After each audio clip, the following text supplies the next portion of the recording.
Good afternoon, ladies and gentlemen. I'm Major Nick Manweiler, Public Affairs Officer for U.S. Marine Corps Forces, Special Operations Command. Thank you for being here today. In a few moments, Colonel Stephen Grass, Deputy Commander of MARSOC, will give a statement about the loss of 7 of our raiders in this week's KC-130 crash in Mississippi. Then we will take questions. Please understand that our comments will focus on the 6 Marines and Navy corpsmen from our command.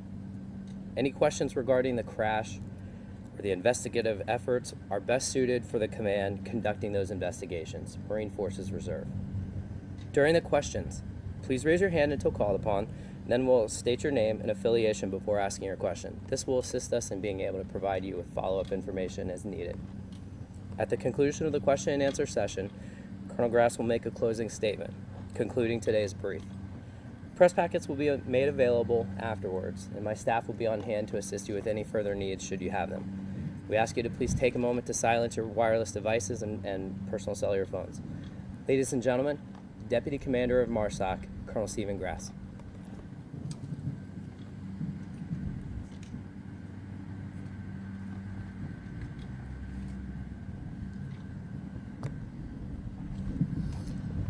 Good afternoon.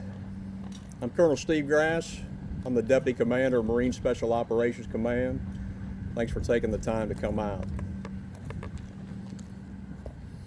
Marine Special Operations Command and Marine Forces Reserve suffered a tragedy early this week when 7 of our raiders, including 1 Navy corpsman and 9 of their Marines, were killed in an airplane crash in the vicinity of LaFleur, Mississippi.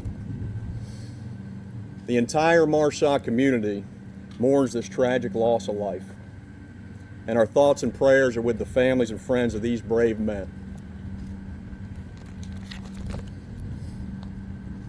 The MARSOC raiders killed in the crash were Staff Sergeant Robert H. Cox from Ventura, California, Staff Sergeant William J. Kundrot from Frederick, Maryland,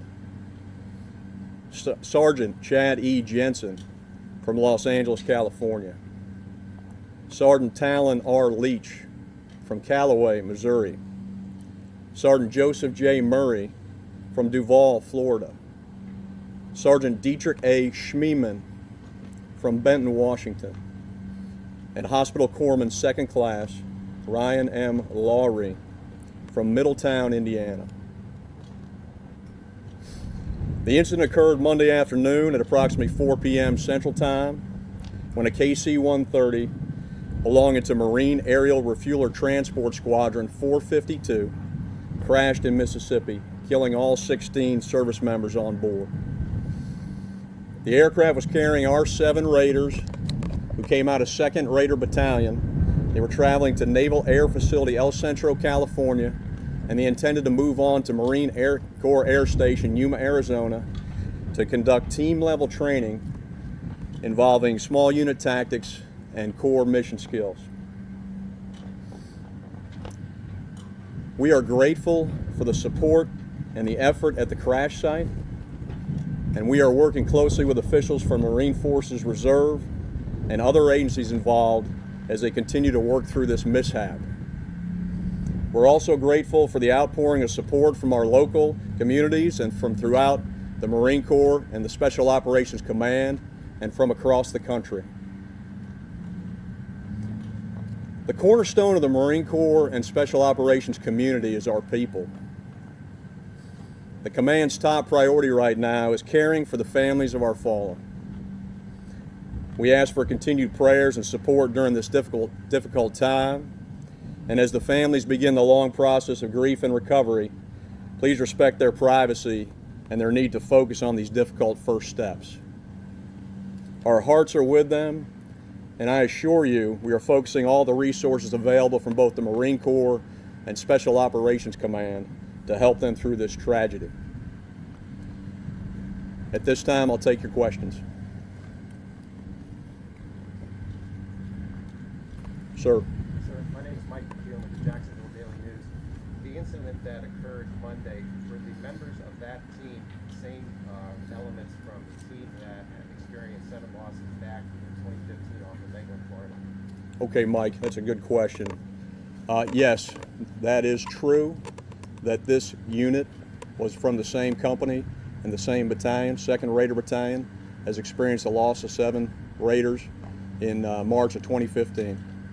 And that is a tragic coincidence.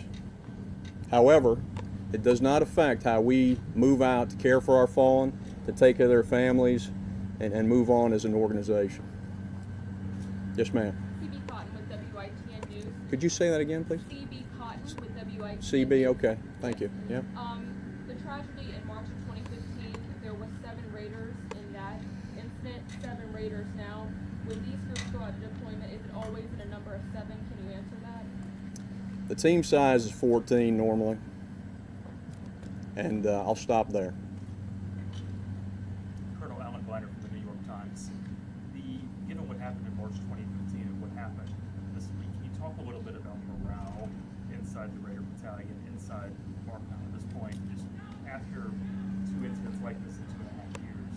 What's the mindset inside the unit at this point? Okay, could you say your name again, please? Alan Blinder from the New York Times. Okay, Alan, thank you. Well, we are a professional military organization, first of all, Alan. So, and we're an all-volunteer force, and especially the volunteers that come to this unit. And the families generally understand the environment that the Marines and the sailors get into when they take on this responsibility. And they don't go in with ignorance. Having said that, we do a great deal of preparation to prepare our families and our Marines to be resilient. And while you can't downplay the tragedy of the loss, we intend to honor our fallen, we intend to take care of the families, and we intend to move on. Chelsea Donovan, WECT News. Can you tell me who was piloting the plane and their experience with that? Chelsea, that's a great question, but it would be inappropriate for me to comment on elements that are being investigated by Marine Forces Reserve at this time. Yes, ma'am. Talk about the altitude that the plane was flying before it went down. No, ma'am. And I think Nick mentioned this at the beginning of the press conference, that we're not going to comment on details relevant to the ongoing investigation, but thank you. Okay. Yes, ma'am. Elizabeth Chu, WNCT News. Just wondering, do you guys have any plans right now for a memorial here to honor those that we've lost? Are we planning to put their names anywhere? Ma'am, the question of a memorial is we will always have some kind of ceremony eventually that recognizes the fallen. I would tell you that it's the command has done these things in the past, whether it's a celebration of life or a memorial service. Ultimately, whatever we do is tailored to what the families want. They're the most important dynamic or the most important people in this conversation. If those ceremonies occur, those schedules and events will be forthcoming. Yes, ma'am. Marilee Moore, News Channel 12. Can you talk about the importance of MARSOC Marines and also Navy corpsmen and how they contribute overall to the military and their goals? Yes, ma'am. Well, I'll give you a simple answer because of the environment. Okay. You know, MARSOC is the enduring contribution from the Marine Corps to Special Operations Command. And we fulfill the needs that Special Operations Commands provides to the geographic combatant commanders and the interest of national security. And so it's an important effort, as you know, and we are part of a very talented team, an important team in accomplishing that mission. Thank you. Yes, sir. I'll go back to you. You mentioned earlier that 14 members make up the team for the exercise that was taking place in Arizona. 7 that perished were heading out there. Were the other elements already out there in place, or were they coming at a later time? Sure, I'll just tell you that 14 is the generic number for our team organization. I don't have the information at this time about where the other elements were. Colonel, did you know any of these men personally? And if so, could you talk a little bit about them and their personalities beyond the official bios that we received this morning? The short answer is no, I don't know any of them personally. So I apologize.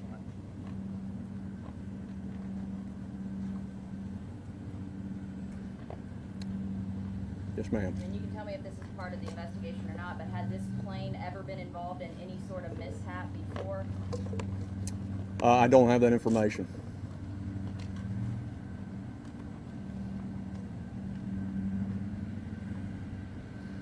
Sir. Sir, when troops transit from Cherry Point to points west, such as this group is doing out to California and then Arizona, during that flight, are there training exercises on?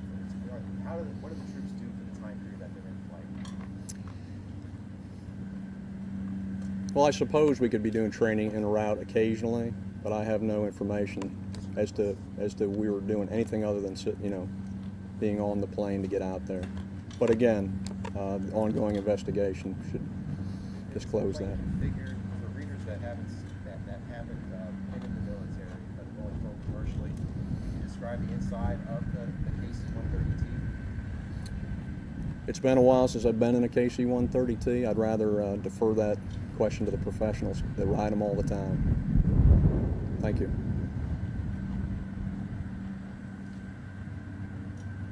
Okay, it seems like we're wrapping up here.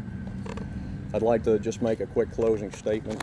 And maybe this goes to a little bit of what I know about these Marines. And that is that the Marines and sailors of MARSOC have been similarly tested before. And having been around this organization since its creation, I'm impressed with the absolute strength and resilience that have become hallmarks of MARSOC. Our motto is Spiritus Invictus, or unconquerable spirit. And our command is a tight-knit community made up of some of the most highly trained and dedicated Marines that I've ever known. And as a team, as a family, we're going to pull together. We'll see this through. And again, I thank you for your support. Semper Fidelis and Spiritus Invictus. That's all. Ladies and gentlemen, thank you for coming today. This concludes our press conference.